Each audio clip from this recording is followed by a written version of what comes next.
ये हैं ग्वालियर शिवपुरी इलाके के सबसे खतरनाक डाकू राम बाबू और दयाराम गडरिया, जो अपने भाइयों के साथ मिलकर 50 से ज्यादा लोगों को मौत के घाट उतार चुके हैं। राम बाबू और दयाराम अपने भाई गोपाल गडरिया और प्रकाश गडरिया के साथ मिलकर 100 से ज्यादा लोगों के अपहरण के आरोपी हैं। डाकू भाइयों की इस चौकड़ी का प्रकाश गडरिया 2 अप्रैल को मारा गया। अपने भाई की मौत के बाद से राम बाबू के सिर पर अब खून सवार है।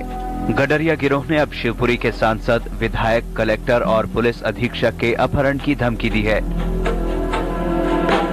वो बोला कि गुजरों को भी मारना है, गडरियों को मारना है, सालिनों को भी। बाबा हमको यही करना है, गुजरों को भी मारना है, गडरियों को मारना है।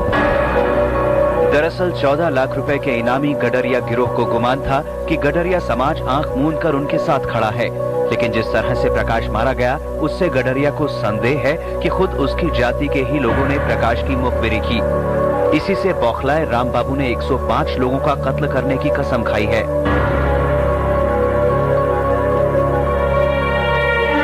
उनतीस अक्टूबर को ग्वालियर से 60 किलोमीटर दूर भंवरपुरा गांव में गडरिया गिरोह ने गुर्जर समुदाय के 13 लोगों को मौत के घाट उतार दिया था।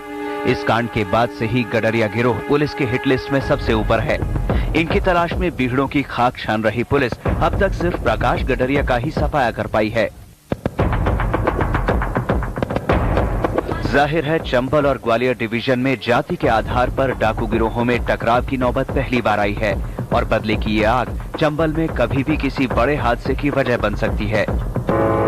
पिछले 100 साल में करीब 1000 डाकू हथियार डाल चुके हैं। पुराने डाकू अपनी पंचायत बुलाते हैं और नए डाकुओं से हथियार डालने की अपील भी करते हैं। पुराने डाकुओं को जाति के आधार पर खून खराबा करने का दावा चंबल की परंपरा के खिलाफ लग रहा है।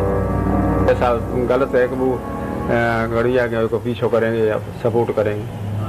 अब आजकल को तो पता नहीं है डाकुओं का। पहले तो अपने आपस में मिलजुल के रहते थे, आपस में एक डाकू का विरोध नहीं करता कोई। हाँ, विरोध कब करते, यदि अन्याय किसी घाटी पे चलो जाए, बहन बेटी छेड़े, गलत काम करे, गरीब लूटे मारे, तब जरूर हम लोग बागी बोलते पहले कि आप ऐसा क्यों करते हो। किसी डाकू का एक साथी अगर मारा गया तो सभी डाकू मिल करके वो मुखबर के परिवार को मारते थे।